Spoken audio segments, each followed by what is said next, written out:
کسی بھی اہم کام کے لیے لازماً تیاری کی جاتی ہے. اگر کوئی کام بھی تیاری کے بغیر شروع کر دیا جائے تو اس میں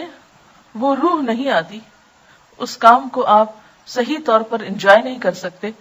اور اس کا حق ادا نہیں کر سکتے. عملی تیاری میں کیا چیز آتی ہے کہ مثلا آپ کو معلوم ہے کہ رمضان میں آپ کو اتنا راشن چاہیے، جیسے گھریلو خواتین ہیں جو گھر چلاتی،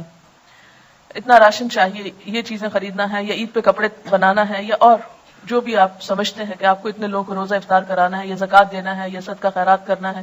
یا درس قرآن دینا ہے، یا جو بھی کام آپ رمضان میں کرنے والے ہیں، اگر بیٹھ کر رمضان سے پہلے ان کے بارے میں مذاکرہ کر لیں، ڈسکشنز کر لیں، گفتگو کر لیں، تیاری کر لیں، عملی طور پر آپ بازار جا کر اپنا حساب کتاب کر لیں کہ کتنا خرید و فروخت کرنی، یا منگوا لیں، اگر آپ خود نہیں جاتے تو بھی منگوا کے سب چیزیں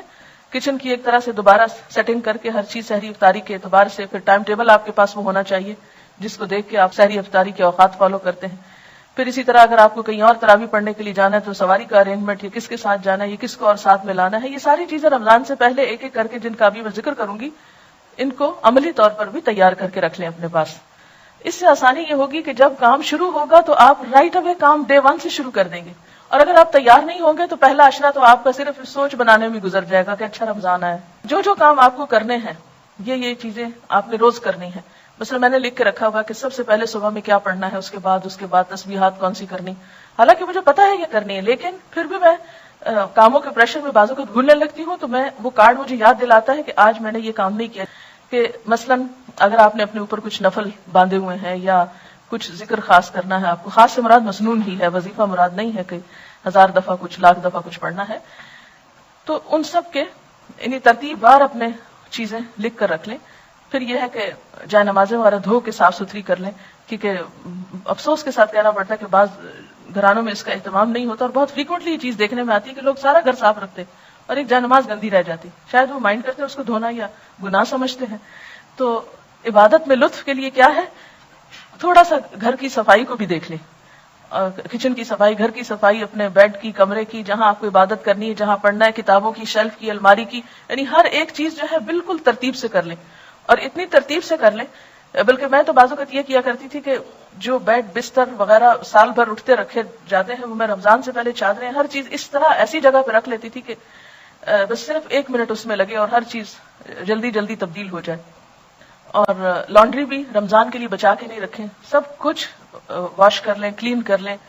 اور اس طرح آپ جب رمضان، جیسے لوگ عید کی تیاری کرتے ہیں تو عید سے بڑھ کر آپ رمضان کے لیے عملی طور پر تیار ہو جائیں، اور ساتھ ساتھ کارڈ پر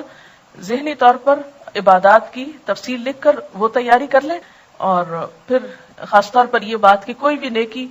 جو نفل کا درجہ رکھتی ہے عام دنوں میں، وہ رمضان میں فرض کا اجر و ثواب پاتی. جو عام دنوں میں نفل کا مقام رکھتی ہے وہ رمضان میں فرض کا مقام رکھتی. پھر اسی طرح فرض جو ہے وہ 70 فرض کے برابر ہو جاتا ہے. پھر اس میں آپ دیکھیے کہ جیسے آپ نے ذاتی کام جو کرنے ہیں اس میں روزہ رکھنا ہے، اور روزے میں صرف روزہ رکھنا نہیں ہے بلکہ کیونکہ حدیث میں آتا ہے نا، جس نے روزہ رکھ کے جھوٹ بولنا نہ چھوڑا اور جھوٹ پہ عمل کرنا اور لڑائی جھگڑا اور